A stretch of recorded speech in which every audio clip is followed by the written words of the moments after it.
ఇలాంటి మరెన్నో వీడియోలు చూడడానికి like, share, subscribe and comment. ఈరోజు ఈ వీడియోలో 2025 సంవత్సరంలో పాప విమోచని ఏకాదశి ఎప్పుడు వచ్చింది, ప్రారంభము, ముగింపు తేదీల గురించి, ఈ ఏకాదశి ప్రాముఖ్యత గురించి తెలుసుకుందాము. కలియుగంలో మానవులు తెలుసో తెలియకో అనేక పాపాలు చేస్తారు. వీటి నుంచి విముక్తి కలగడానికి దేవాలయాలను సందర్శించడము, దాన ధర్మాలు చేయడము, పుణ్య నదుల్లో స్నానం చేయడం లాంటివి చేస్తుంటారు. కానీ తెలుగు సంవత్సరంలో చివరి నెల, చివరి ఏకాదశి రోజున అంటే పాల్గొన మాసము కృష్ణపక్షము ఏకాదశి రోజున కొన్ని ప్రత్యేక పరిహారాలు పాటించడం ద్వారా పుట్టిన దగ్గర నుంచి చేసిన పాపాలు తొలగిపోతాయని పండితులు చెప్తున్నారు. పురాణాల ప్రకారము పాల్గొన మాసము కృష్ణపక్షంలో వచ్చే ఏకాదశిని పాప విమోచన ఏకాదశి అంటారు. శ్రీ క్రోధినామ సంవత్సరము పాల్గొన మాసము శిశిర ఋతువు ఉత్తరాయణము, ఏకాదశి తిథి ప్రారంభము 25వ తేదీ మార్చి 2025 మంగళవారం ఉదయం 5:05 ప్రారంభమై 26వ తేదీ మార్చి 2025 బుధవారం తెల్లవారుజామున 3:45 ఏకాదశి తిథి ముగుస్తుంది. ఉదయం తిథి ప్రకారము పాప విమోచన ఏకాదశి 25వ తేదీ మార్చి 2025 మంగళవారం రోజున పాటించాలి. హరివాసర ముగింపు క్షణము 26వ తేదీ మార్చి 2025 బుధవారం ఉదయం 9:15 పారణ సమయము 26వ తేదీ మార్చి 2025 బుధవారం మధ్యాహ్నం 1:45 నుండి సాయంత్రం 4:10 వరకు.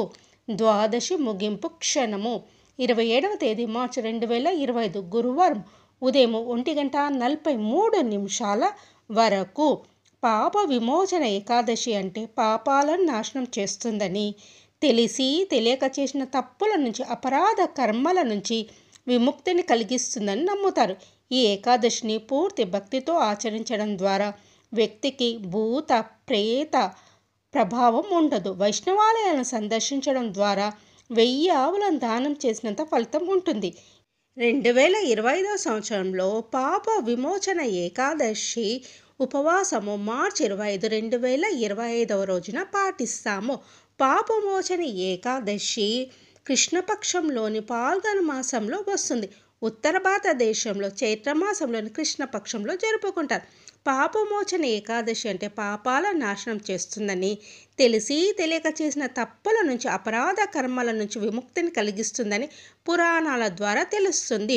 ఈ ఏకాదశి రోజున ఉపవాసం ఉండి విష్ణు సంబంధ ఆలయాలను సందర్శించాలని పండితులు చెప్తున్నారు.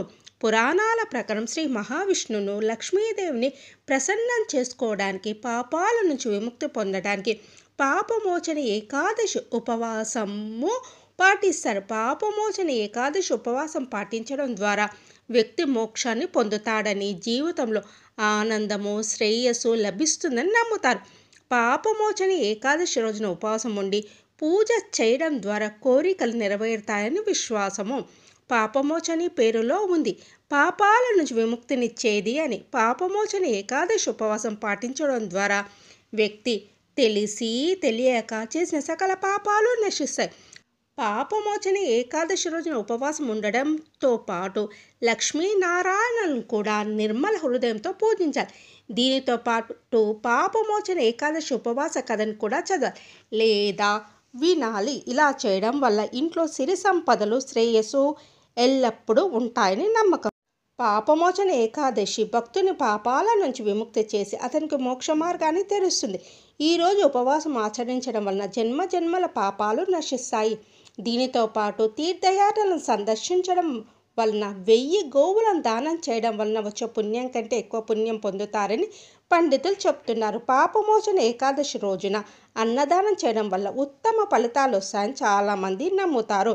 ఈరోజు పేదలకు మీ శక్తి సామర్థ్యం మేరకు ఆహారము, స్వీట్లు, పండ్లు, బట్టలు, పుస్తకాలు వంటి వాటిని దానం చేయాలి.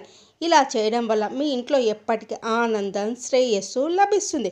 శాస్త్రాల ప్రకారం ఈరోజు శ్రీ మహావిష్ణువును సందర్శించుకొని ఆలయంలో తులసి లేదా దీపదానం చేయడం వల్ల శుభ ఫలితాలు వస్తాయని పండితులు చెప్తున్నారు.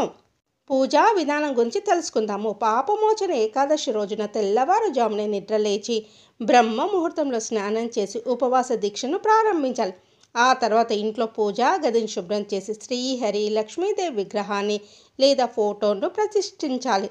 శ్రీహరికి అభిషేకం చేసి లక్ష్మీదేవితో పసుపు పూలమాల సమర్పించాలి. విష్ణువు పూజలో తులసి ఆకులను తప్పనిసరిగా పెట్టాలి. శ్రీహరిని ప్రసన్నం చేసుకునేందుకు విష్ణు చాలీసా పారాయణం చేసి చివరికి హారతిచ్చి పూజను ముగించాలి. ఏకాదశి రోజున ఉపవాస దీక్షను పాటిస్తే చాలా అనారోగ్య సమస్యల నుంచి ఉపశమనం కలుగుతుందని, అనేక రోగాల నుండి విముక్తి కలుగుతుందని పురాణాలు చెప్తున్నాయి. పాప విమోచన ఏకాదశి వ్రతాన్ని పాటించడం వలన సకల పాపాలన్నీ తొలగిపోతాయని పండితులు చెప్తున్నారు.